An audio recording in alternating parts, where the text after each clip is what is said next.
Hi, I'm back with The Invisible Dog, Chapter 3. All this happened toward the end of summer vacation, and as the new term approached, Janie's parents began to wonder if Henry would be taken to school. They worried at the thought of their child doing lessons or playing games or eating her lunch, always attached to a leash and collar. It was all very well to make believe at home, but whatever would the teachers think? They waited, a little nervously, for the first day of the new term.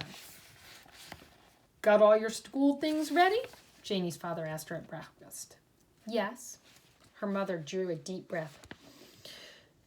"You're not taking Henry, are you, darling?" she said. "Oh, honestly, Mommy," said Janie. "You know we're not allowed pets at school, not even a gerbil, let alone a Great Dane. But he can come in the car with us, can't he?"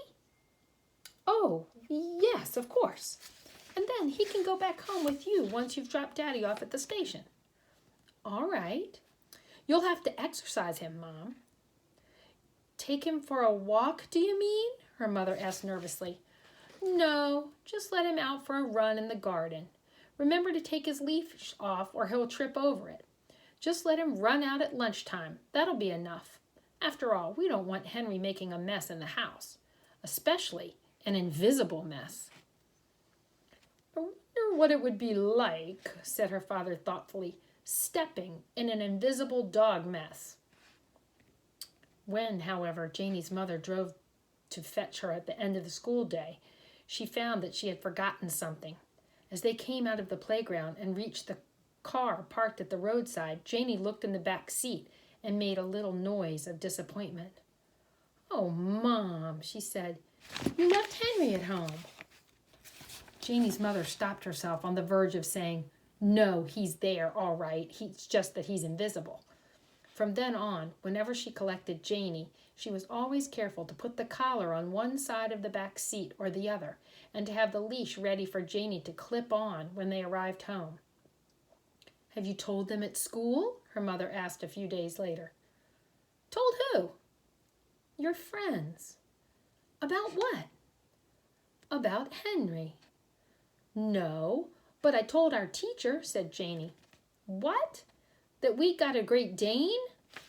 "No, just that we might have one day. Another one, I mean, as well as Henry." "What makes you think that?"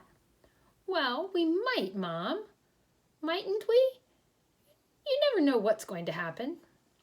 "I do," her mother said, "and we aren't. Your father wouldn't consider it." "How do you know?" "You ask him." So, when her father came home from work that evening, Janie did.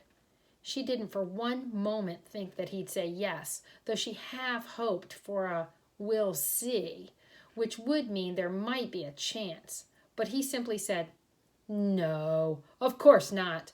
We can't afford it."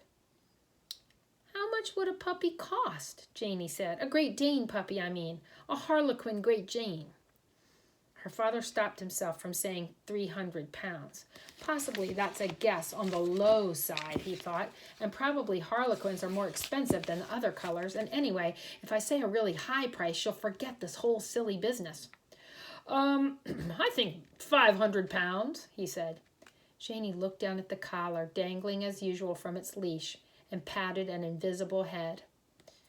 "Do you hear that, Henry?" she said. "Just think what you must be worth."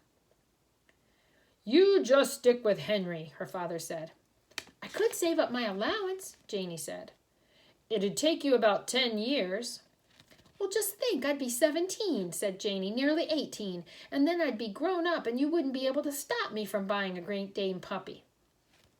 "I'm not stopping you from buying one now," her father said, "just as long as you've got the money.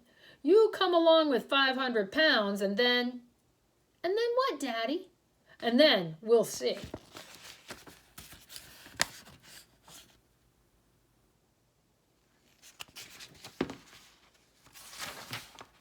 Oh, that's the end of the chapter. So, now she got her dad to say "we'll see," but he said "we'll see" about having a Great Dane puppy if what happened? Yeah, if she gets the money herself. And 500 pounds is more than $500. So that's a pretty big amount of money for a 7-year-old to come up with, right? You heard him. He said it would take 10 years if she saved up her allowance.